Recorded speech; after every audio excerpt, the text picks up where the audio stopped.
teman-teman semua, semoga teman-teman sehat-sehat selalu. Pandemi masih di sekitar kita. Mungkin kita bosan, tapi tetap kita harus bersabar. Dalam kesempatan kali ini saya ingin sekali membahas tentang sosok penyair yang paling dikenal di kalangan masyarakat Indonesia. Penyair satu ini mungkin ada di urutan teratas dari sisi keterkenalan, kepopuleran, bukan cuma oleh masyarakat sastra tapi juga di berbagai lapisan masyarakat. Dia adalah Chairil Anwar. Chairil memang menarik, tak cuma persoalan karya-karyanya, tetapi juga bahkan kehidupan pribadinya yang nyentrik dan agak sedikit nakal. Orang zaman sekarang mungkin menyebutnya sosok yang selengean. Secara estetika, kehadiran sajak-sajak Chairil disebut sebagai perlawanan terhadap estetika pujangga baru. Menurut Profesor Sapardi Djoko Damono, hampir semua sajak yang muncul 1945 sampai 1950-an adalah tergolong sajak yang sulit dipahami. Itu karena banyak penyair Indonesia menggunakan bahasa Indonesia yang masih tak begitu mereka kuasai. Dan Chairil muncul dengan kemampuan bahasa Indonesia yang luar biasa. Ini senada apa yang dituturkan oleh Zhenhai, salah satu penyair Indonesia, bahwa pada masanya perpuisian Indonesia didominasi oleh langgam pujangga baru yang sangat mementingkan rima dan mengadopsi syair dan pantun Melayu. Dari sini kita bisa melihat bahwa Chairil saat itu muncul dan mendobrak tradisi lama penulisan puisi.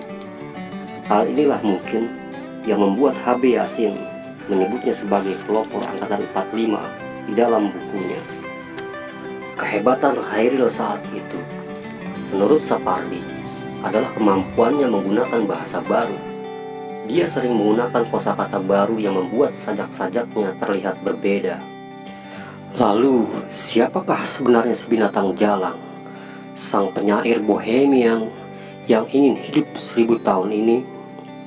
Mari kita sama-sama menyimak berbagai referensi dan catatan-catatan yang bertebaran tentang sosok penyair satu ini. Chairil Anwar lahir pada 26 Juli 1922. Ayah Chairil bernama Tulus bin Manan, bukan sosok sembarangan. Pada zaman Belanda, ayahnya adalah seorang ambtenar, seorang kontrolir. Pasca kemerdekaan, sekitar pertengahan 1948, ayahanda Chairil kemudian menjabat sebagai bupati di Indragiri. Ibunda Chairil Anwar pun berasal dari kalangan bangsawan. Ia bernama Saleha, putri dari Datuk Paduka Tuan yang memiliki pertalian saudara dengan ayah Sultan Syahrir, Perdana Menteri pertama Indonesia. Chairil sangat dimanja oleh ayahnya dan memiliki nama panggilan kesayangan, Nini. Chairil kecil selalu terpenuhi hampir semua keinginannya. Mungkin karena terlalu dimanjakan, Chairil kemudian menjadi sosok anak yang keras kepala, bahkan kadang-kadang tak mengenal batas, termasuk dalam urusan perempuan. Chairil pernah menantang pemuda satu kampung hanya agar bisa mengencani salah satu gadis yang tinggal di kampung itu. Chairil mungkin bengal, tapi di lain sisi dia juga seorang yang menyukai buku. Kecintaannya membaca konon menurun dari ayahnya yang juga suka membaca dan memiliki banyak buku. Ayah Chairil berupaya membangun budaya intelektual di rumahnya. Anak-anaknya harus bersekolah dan mereka pun akhirnya pandai berbahasa Belanda. Chairil sendiri selain Belanda juga bisa berbahasa Inggris, Jerman, dan Prancis. Pada masa remajanya, kegemaran membaca pernah membuat Chairil mendapat masalah. Ibunya, Saleha, pernah menceritakan pada H.B. Yasin bahwa suatu ketika Chairil pernah dipanggil polisi.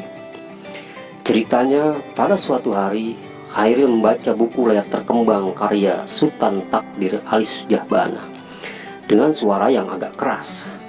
Suaranya yang keras memancing polisi datang dan akhirnya Khairil pun diperiksa.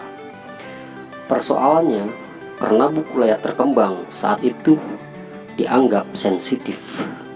Sayangnya, pernikahan ayahanda Khairil dan ibundanya tidaklah langgeng. Mereka berpisah dan ayahnya kemudian menikah lagi. Meski kedua orang tuanya berpisah, namun hubungan mereka masih terjalin dengan baik. Dari pernikahan kedua ayahnya, Khairil Anwar memiliki seorang adik perempuan. Namanya Nini Turaiza Tulus. Nama adik perempuannya ini semula hanya Turaiza Tulus. Tapi Khairil yang saat itu berkunjung ke kediaman ayahnya dan mengunjungi adiknya yang masih bayi, memohon pada ayahnya untuk menambahkan nama Nini di depan nama Turaiza. Ayah Khairil saat itu heran, mengapa dia memilih nama itu? Pasalnya Khairil sendiri sejak kecil juga dipanggil Ninik. Saat itu Khairil menjawab, "Tidak apa, panggilanku Ninik, pakai huruf K, sementara adikku Nini saja." Ayah Khairil yang sangat menyayangi Khairil menuruti permintaan itu. Pada tahun 1942, Khairil hijrah bersama ibunya pergi ke Jakarta. Meski hubungan Khairil dan ayahnya masih baik pasca perpisahan mereka, ayah Khairil kemudian menyetop kiriman uang pada Khairil karena dia menolak untuk sekolah. Ayah handa Khairil yang kemudian menjabat sebagai bupati di Indragiri ini mengalami nasib yang tragis.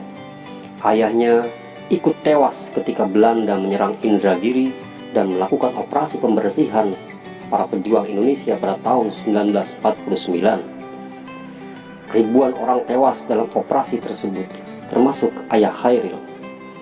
Ia dibawa dari kediamannya di Kampung Sekip.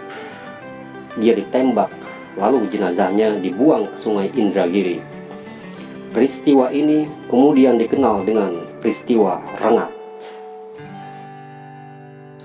Di Jakarta, Khairil dan ibunya sempat tinggal bersama Sultan Syahrir, tokoh politik yang menjadi Perdana Menteri pertama Indonesia, sekaligus Perdana Menteri termuda di dunia pada masanya. Sultan Syahrir saat itu juga sekaligus menjabat sebagai Menteri Dalam Negeri dan Menteri Luar Negeri. Sultan Syahrir, yang akrab dipanggil Bung Kecil ini, menjabat sebagai Perdana Menteri Indonesia pada tahun 1945 hingga 1947. Meski pernah berada di dalam lingkaran kekuasaan, hubungan Sultan Syahrir dan Soekarno tak berjalan dengan baik.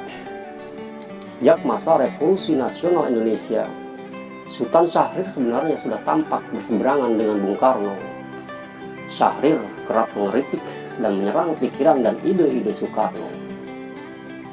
Namun begitu, Soekarno pernah sangat marah ketika terjadi penculikan pada Perdana Menteri Syahrir yang terjadi di Surakarta pada 26 Juni 1946. Penculikan ini dilakukan oleh kelompok oposisi Persatuan Perjuangan yang merasa tidak puas atas diplomasi dilakukan oleh Kabinet Syahrir II dengan pemerintahan Belanda. Ini karena diplomasi itu dipandang sangat merugikan perjuangan Indonesia saat itu. Kelompok ini menginginkan pengakuan kedaulatan penuh yang dicetuskan oleh Tan Malaka. Presiden Soekarno kemudian memerintahkan penangkapan atas pelaku penculikan Sultan Syahrir. Tahun 1955, Partai PSI yang didirikan oleh Sultan Syahrir gagal mengumpulkan suara dalam pemilihan umum pertama di Indonesia. Setelah kasus PRRI tahun 1958, hubungan Sultan Syahrir dan Presiden Soekarno makin memburuk, sampai akhirnya PSI dibubarkan pada tahun 1960. Tahun 1962 hingga 1965, Syahrir kemudian ditangkap dan dipenjarakan tanpa diadili sampai menderita stroke. Setelah itu, Syahrir diizinkan untuk berobat ke Zurich, Swiss. Syahrir akhirnya meninggal di Swiss pada tanggal 9 April 1966. Usia Sultan Syahrir jauh lebih panjang dari keponakannya, Chairil Anwar. Ketika Chairil Anwar meninggal dunia, Syahrir ada di sana dalam prosesi pemakaman sang penyair. Meski tidak nyemplung ke dunia politik seperti pamannya, Sultan Syahrir, Chairil pada masanya pernah terlibat dalam proses mempertahankan kemerdekaan. Dia pernah menjadi kurir yang menyampaikan pesan-pesan penting. Melalui Syahrir pula, Chairil banyak mengenal dan bergaul dengan tokoh-tokoh politik dan juga jurnalistik seperti B.M. Dia, Rosihan Anwar, dan lain-lain. Di Jakarta, Chairil banyak bergaul dengan sastrawan-sastrawan ternama dan juga pelukis-pelukis terkemuka, antara lain Affandi, Sujojono, juga Pak Tino Sidin. Yang terakhir ini adalah pelukis yang terkenal sebagai guru menggambar.